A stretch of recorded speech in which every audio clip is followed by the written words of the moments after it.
A small group of House Republicans is promising to block any effort for the rest of the party to refuse to certify the election.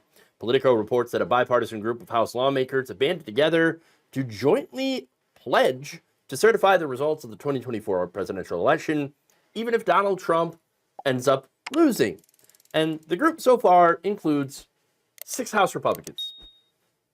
Only 6. Wow. Now, this means that if these Republicans are not lying, they're actually being honest, that Trump's allies in the Republican-controlled House would not have the numbers to block the certification of the election. Remember, that is on January 6, 2025, and we remember what happened on January 6, 2021, where they actually had tried to do that, but Democrats had controlled the House at that time, so there weren't enough Republicans to block the certification.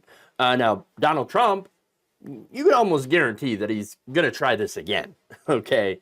Especially since he refuses to allow the peaceful transfer of power. So now the bipartisan group was actually organized by some people that I'm not exactly in favor of, but credit where credit is due. Representative Josh Gottheimer and Don Bacon. So now Gottheimer is a Democrat from New Jersey. Bacon is a Republican from Nebraska. It also includes Representatives Brian Fitzpatrick, a Republican of Pennsylvania, Mike Lawler, a Republican of New York, Lori Chavez DeRaymer, a Republican from Oregon, Nick LaLota, a Republican from New York, and Anthony D'Esposito, a Republican from New York. So now, I'm assuming all Democrats are going to vote to certify regardless. But these Republicans, just 6 of them, that's what makes it bipartisan. So, all right. Now, Don Bacon said in the statement, quote, "In America, we respect the election results, especially once the courts and appeals work through the process. We fight hard to win during campaigns and then respect the results when the votes are counted." Okay.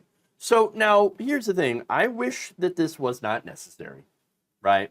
That you have to have Republicans come out and say, oh, don't worry, I will respect the results of the election. But unfortunately, this is where we're at. Trump's out there saying, or at least alluding to the idea that he will not accept the election results if he loses. Then, of course, you have Senator Markwayne Mullin, who also was like, I don't know. I don't know if we're going to accept the results. Well, he's a senator, but still, that is very disastrous, okay? Look, last time we avoided this, and in the part of this plan to, not have Congress certify the election was Steve Bannon's Green Bay sweep, right? So now that basically was like, oh, we're not going to certify the election. In fact, we're going to hand it off to the state electors, the fake electors, by, sowing the seeds of, distrust in our system, saying, oh, well, but we're not sure of these results. Mass voter fraud, right? And it's basically a way to try to dupe the public into accepting that Republicans were going to put Donald Trump back in the White House, even though the results of the elections, the Electoral College, did not support Trump's assertion that he won. They were going to do it anyway and just hope that, just drown out everybody with disinformation and charges, allegations of voter fraud that are going to bog down the courts for long enough to where Americans will just accept that Donald Trump's president, even though he didn't actually win the election. So that was a Green Bay sweep. They tried that. Democrats were in control of the House, so they failed. So they turned to Mike Pence. Mike Pence, for his credit, was like, no, I'm not going to help Donald Trump steal the election.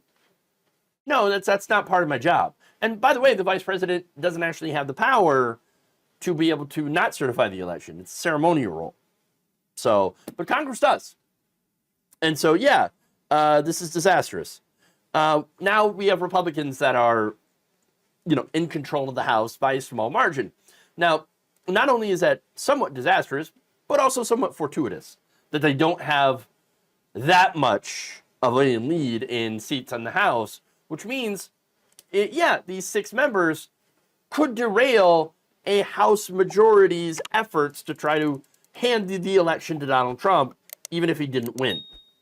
So, that said, I'm not enthused by this, okay? I am not, I don't like having to depend on Republicans, okay, for anything, okay? But apparently, at least for now, we've got some principled conservatives that are not completely given over to fascism. And it's not like they love Donald Trump, by the way, Republicans in general. No, most Republicans in Congress, they hate him. Behind the scenes, they're always talking crap about him.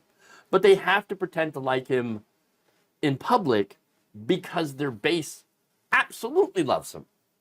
Okay, so that's why you only see 6 of them, right? Where I think there's a lot of Republicans, again, that despise Donald Trump and don't like what he's done to the Republican Party. But they got to keep up appearances. Now, it's not a surprise that 2 of these Republicans that are public about this are from New York, all right, where it's actually safe to be honest. Still, this entire thing feels bleak. It does. Especially considering how close this election seems to be already, how close the polls are. Like, there's no way it should be this close, but unfortunately, it is. Now, the only thing that would make me feel better is if on November 5th, this election was a blowout for Harris, right? That Harris just completely obliterates Donald Trump. 300 plus electoral votes and 6 million votes more than Donald Trump. Okay? I mean, yes, Donald Trump and his friends will still scream voter fraud, right? But the bigger blowout that you have, more of a definitive win up to a certain point, the less a chance Republican politicians will be able to say, oh, I don't know, I think maybe there's some voter fraud here. And the reason I say up to a certain point, because if you're having those elections where it's 99-1, then no. Obviously, that's never going to happen, but that would be one of those things where it's something seems a little fishy here, right? But again, that doesn't happen in American elections, and that's not going to happen this time, obviously. But what I'm saying is if you have 320 electoral votes and you've got 10 million people, that just vote for Harris over Trump, so obviously a lot of Republicans crossing over, a lot of new registered voters and things like that, the better. Because you've got this, definitive win, definitive mandate, and then you have a lot of, hopefully, Democrats that, win their elections down ballot. That would be a big signal to the party that not only did she have a commanding win over Republicans, but also shows that the Republican Party is on the wrong track and that the American people believe so. And that would make it much, much harder for Republicans to muddy the waters on this and to try to do their dirty tricks to put Donald Trump back into office. Do I think that's going to happen? That's what I'm worried about. I'm worried that it won't. I'm worried that it will be close and that they will muddy the waters, and that could be enough to try to get some of these Republicans who are right now they're on the right side, saying, yeah, of course we're going to certify even if Trump doesn't win. But I just get worried that the closer that election gets, the more chance they have to be swayed, and that would not be a good thing. Again, I care about free and fair elections. I care about honesty. I care about counting all the votes. But, and I also, again, care about democracy. And so this is why this really does concern me, that it's only 6 and that they have to come out and say this in the first place. Because, again, if things were working the way that they were supposed to, wouldn't have to do this at all. Wouldn't have to worry about this at all. But Trump has taken this party so far towards fascism and doing dirty tricks that now we're in the situation where we have to be really careful. Thank you for watching. If you enjoyed this video, please like, share, subscribe with the bell icon in order to get notified whenever a new video is released. And if you want to support independent, progressive media through this difficult time where it seems like everybody is shutting down, you can become a member on our YouTube page, you can become a subscriber on Facebook, or you can go to my Patreon. It's patreon.com/Jeff Waldorf. Thank you.